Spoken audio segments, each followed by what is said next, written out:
the new chapter of relations between Afghanistan, US, and the rest of our allies in general, and about his trip to his visit to DC in particular. And I call upon the President to start. And because the President has another engagement right after this, we'll only be able to take 3 to 4 questions after his brief. Thank you.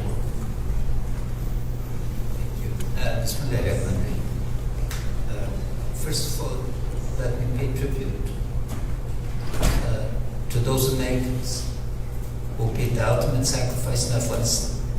Their exact number is 2,448, and over 1 million American men and women in uniform who during the last 20 years have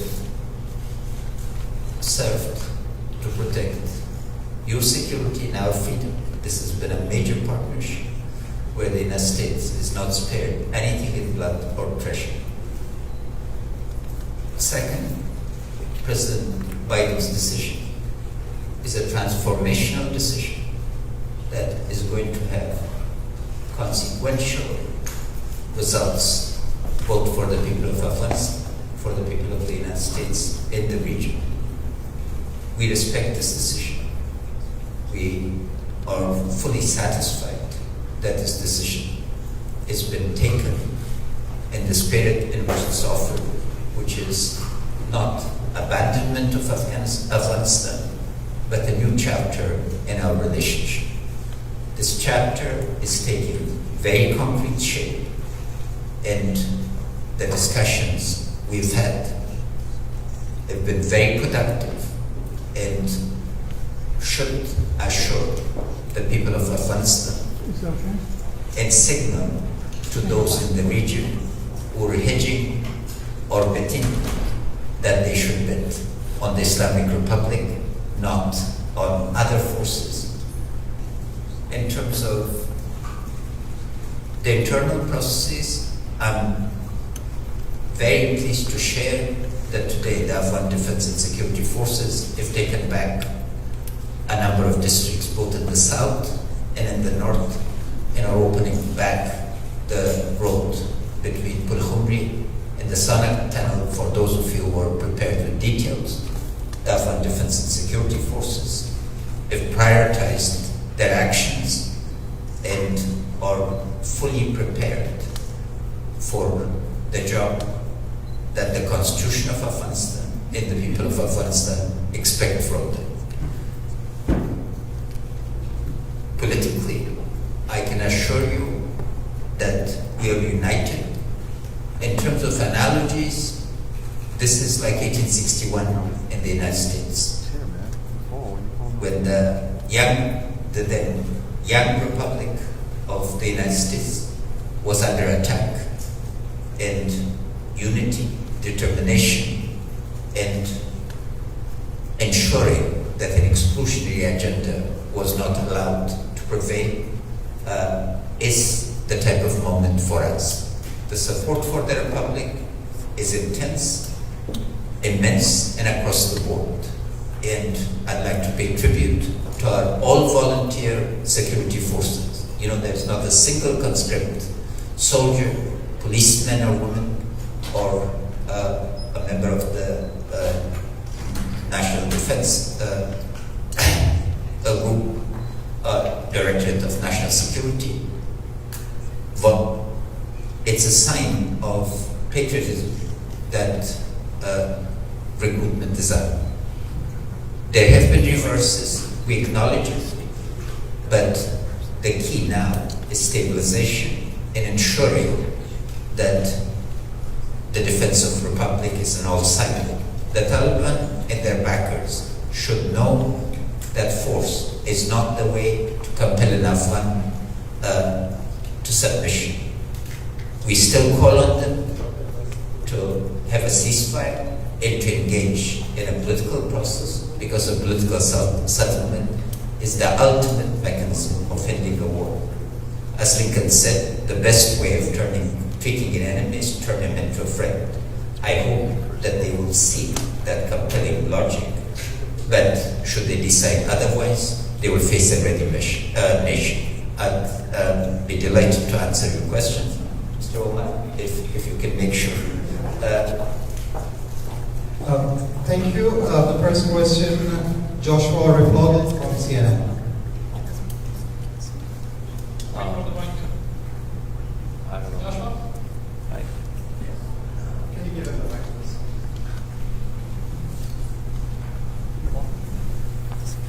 Okay.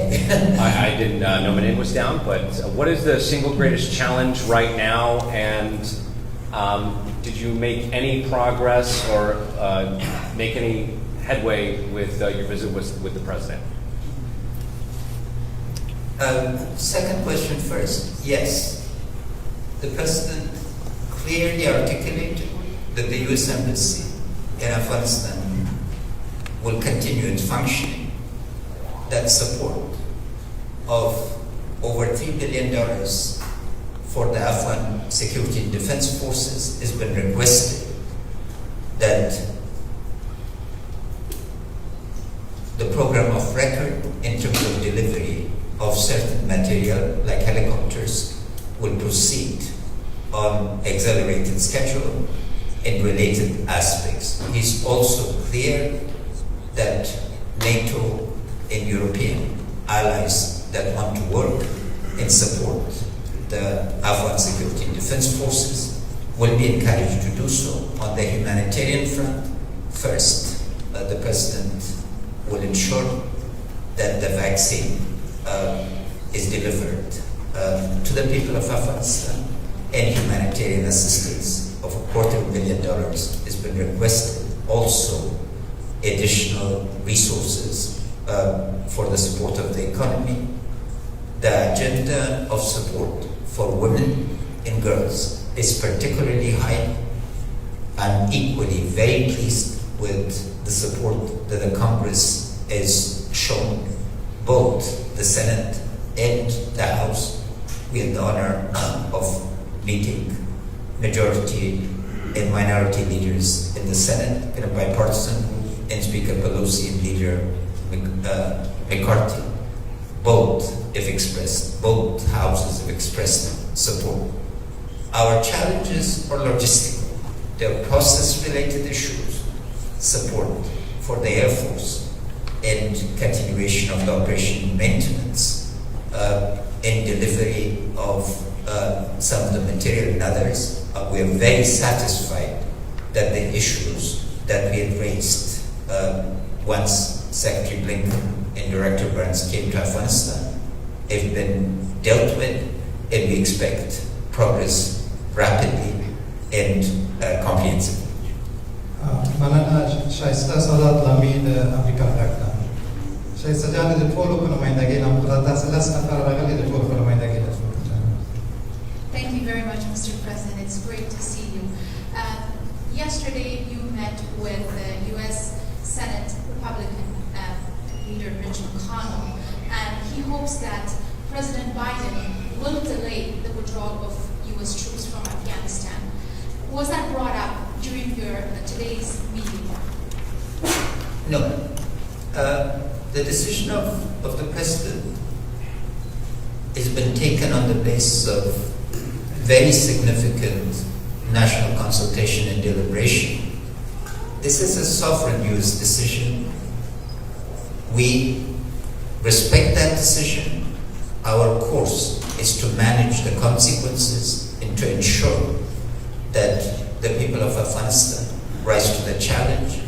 What we needed in terms of assurance regarding support, both for the legitimate government of the Islamic Republic of Afghanistan and the people of Afghanistan, and particularly in this moment when we are facing both COVID and a drought, for the most vulnerable categories on the one side, and then the majority, the women of Afghanistan are majorities by several counts, numerically, because also they are part of the youth, and because they have undergone some of the greatest transformation during the last 20 years, and because the Constitution of Afghanistan, especially Chapter 2nd on the fundamental rights, insists upon.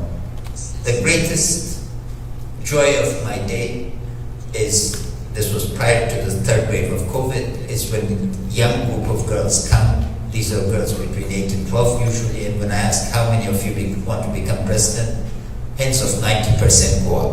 That's the view of Afghanistan. And we want to make sure that this Afghanistan perseveres, expands, and can ensure its not only survival, but it thrives. Thank you so much. Thank you, Marcel. Thank you. Eric Tucker from AB. Yes, thank you so much. For the microphone. Yes, I was wondering if the abduction of Mark Frericks came up in your conversation with President Biden, and if so, what? It didn't. It did not? It did not. It was not discussed. Are you able to say what commitment Afghanistan can make to help secure his release? Any American citizen would be our concern, and we'll do everything within our power to make sure that we help. مننه. آقای نوری از تلویزیون ملی.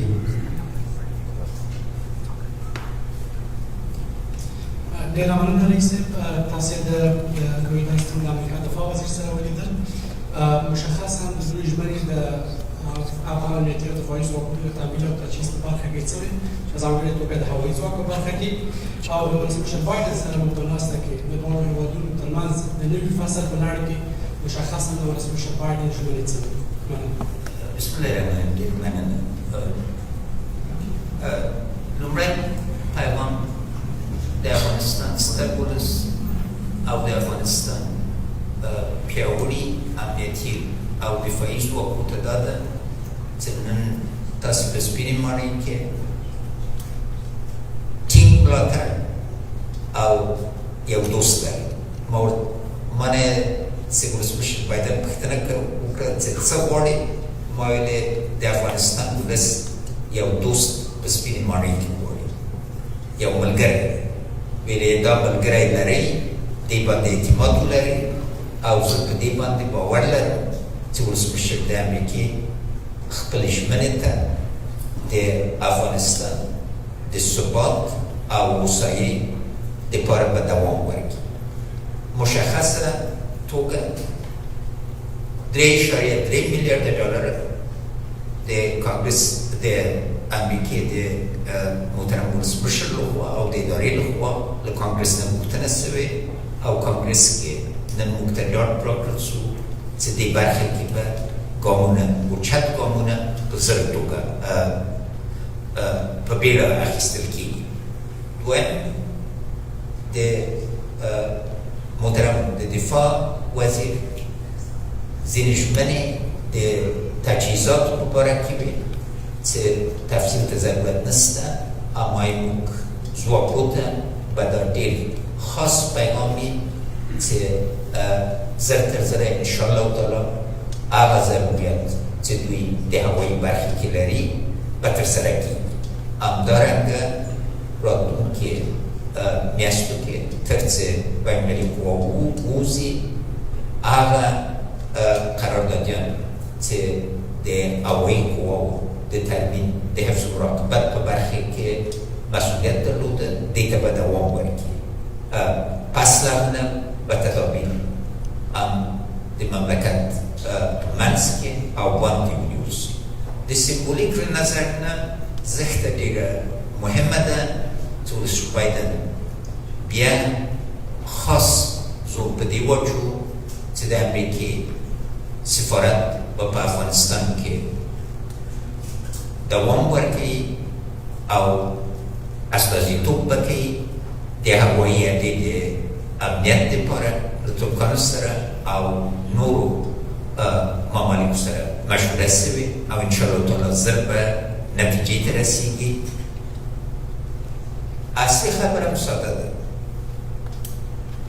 آیا امریکا افغانستان خوشی کوي یا امریکې سره یا افغانستان سره د یو نوي فصل په برخه کې به دوست، ملاتړ او همپیمان اوسي؟ او ځواب د دې پوښتنې په قطعي توګه مثبته ده، او زه باورمند یم چې دا سفر یو بریالی سفر جناب صالح سيدنا مهم سيدنا دكتور سيف عبدالله او نورو ارمر سيدنا بيك سيدنا سفيرة سيدنا دلتا او طولو نورو همکاران تشریف راول دکتر سیب سلامیم په جلسه کې و د افغانستان د ښځو په استازیتوب مننه او ولس د افغانستان ته بیرته په اطمینان او ډاډ شو چې او زه غواړم چې دې برخه کې بیا